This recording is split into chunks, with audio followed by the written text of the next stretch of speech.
ইরানের সর্বোচ্চ নেতা আয়াতুল্লাহ আলী খামেনি বলেছেন, গাজা ও লেবাননে ইসরায়েল জয়ী হয়নি এবং কখনোই জয়ী হবে না।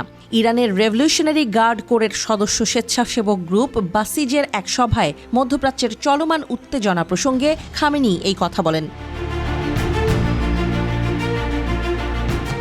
খোমেনি হুসাইনিয়ায় হাজার হাজার বাসিজ সদস্যদের সংগঠিত বাহিনী সপ্তাহ উপলক্ষে ভাষণে ঘোষণা দেন, মার্কিন ও জায়নবাদীদের অপপ্রচারে বাসিজ ভীত নয়। তিনি জোর দিয়ে বলেন, বাসিজের চেতনা এবং প্রতিরোধ তাদের শত্রুদের নীতির ওপর বিজয়ী হবে।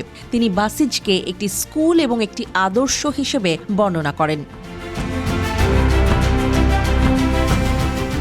ইসরায়েলি প্রধানমন্ত্রী বেনিয়ামিন নেতানিয়াহু এবং সাবেক প্রতিরক্ষা মন্ত্রী ইয়োভ গ্যালান্টের বিরুদ্ধে সম্প্রতি জারি করা আন্তর্জাতিক অপরাধ আদালতের গ্রেপ্তারি পরোয়ানা সম্পর্কে কড়া ভাষায় মন্তব্য করেছেন আয়াতুল্লাহ খামেনি। তিনি বলেছেন, নেতানিয়াহুকে মৃত্যুদণ্ড দেওয়া উচিত।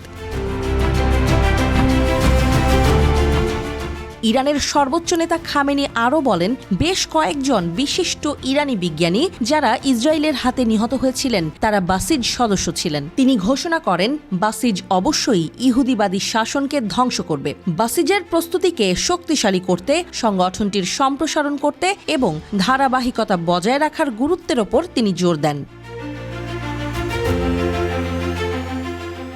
আয়াতুল্লাহ খামেনি এমন সময় ইসরায়েল ও তার মিত্র যুক্তরাষ্ট্রের বিরুদ্ধে তীব্রভাবে সরব হলেন যখন আন্তর্জাতিক অপরাধ আদালত আইসিসি দখলদার ইসরায়েলের প্রধানমন্ত্রী বেনিয়ামিন নেতানিয়াহু এবং সাবেক প্রতিরক্ষা মন্ত্রী ইয়োভ গ্যালান্টের বিরুদ্ধে মানবতা বিরোধী অপরাধ ও যুদ্ধাপরাধের অভিযোগে গ্রেপ্তারি পরোয়ানা জারি করেছে।